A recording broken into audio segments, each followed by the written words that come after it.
আসসালামু আলাইকুম ওয়া রাহমাতুল্লাহি ওয়া বারাকাতুহু। প্রিয় দর্শক, দূরে বা কাছ থেকে যারা আমাদেরকে দেখছেন, আমাদের কথাগুলো শুনছেন, সবাইকে আল ফালাহ মিডিয়া পেজের পক্ষ থেকে আন্তরিক শুভেচ্ছা ও অভিনন্দন।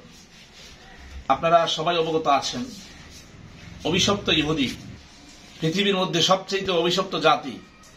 কোরআনে কারীমের মধ্যে যাদেরকে লানত করা হয়েছে, এই অসভ্য অভিশপ্ত ইহুদি জাতি মুসলমানদের উপর জুলুম নির্যাতন যে হত্যাযজ্ঞ চালিয়েছে সারা পৃথিবী দেখেছে। মুসলমানদেরকে পাখির মতো গুলি করে মারতেছে, মিসাইল মুসলমানদের উপর ছুড়ে মেরেছে, অনেক বিরাট বিরাট ওজনের বোমা মুসলমানদের বাড়িঘরের উপরে নিক্ষেপ করে সব মাটির সাথে মিশিয়ে দিয়েছে। মুসলমানদের প্রাণ কেন্দ্র রাফা নামক এলাকাকে ধ্বংস করে দিয়েছে, যেখানে প্রায় ১.৫ লক্ষের মতো মানুষ বসবাস করত। যতই তারা জুলুম নির্যাতন মুসলমানদের উপর করুক না কেন, মুসলমানদেরকে নিচ্ছিন্ন করতে পারবে না, কারণ ওটা নিরাপদ ভূমি। ওখানে আল্লাহ পাকের নবীদের কদম পড়েছে, যে নবীরা মাসুম, পৃথিবীর শ্রেষ্ঠ ভূমি, পবিত্র ভূমি বাইতুল মুকাদ্দাস, মেরাজ রজনীতে যেখানে আল্লাহ সুবহানাহু ওয়া তাআলা সমস্ত নবীদেরকে একত্রিত করেছেন। এই ভূমিকে যারাই ধ্বংস করতে চায়, নিচ্ছিন্ন করতে চায়, ওরা নিজেরাই নিচ্ছিন্ন হয়ে যাবে। তো সারা পৃথিবী থেকে সারা পৃথিবীর মুসলমানরা একত্রিত হয়ে প্রতিবাদ করেছে, আন্দোলনের ডাক দিয়েছে। আপনারা দেখেছেন বিভিন্ন জায়গায় প্রতিবাদী মিছিল হয়েছে।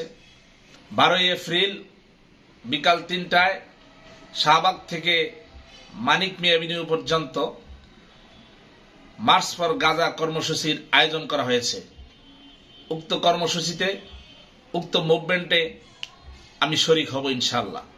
আপনারা হবেন তো? তো আমরা সবাই দল মত নির্বিশেষে সকল মুসলমান একত্রিত হয়ে আমরা গাজাবাসীদের উপরে যে নৃশংস হত্যাযজ্ঞ চালিয়েছে, আমরা তার প্রতিবাদ করব, আমরা প্রতিবাদ গড়ে তুলব। কারণ আল্লাহর নবী সাল্লাল্লাহু আলাইহি ওয়াসাল্লাম হাদিস শরীফের মধ্যে ইরশাদ ফরমান, আল মুমিনুনা কারাজুলিন ওয়াহিদিন ইনিস্তাকা আইনুহু ইস্তাকা কুল্লুহু ওয়া ইনিস্তাকা রাসুহু ইস্তাকা কুল্লুহু। সমস্ত মুসলমান একটা দেহের মতো। মুসলমানের যদি চোখে ব্যথা হয়, তাহলে এর ব্যথায় সমস্ত অঙ্গ ব্যথিত হয়। যদি মাথায় ব্যথা হয়, এর ব্যথায় সারা শরীর ব্যথিত হয়।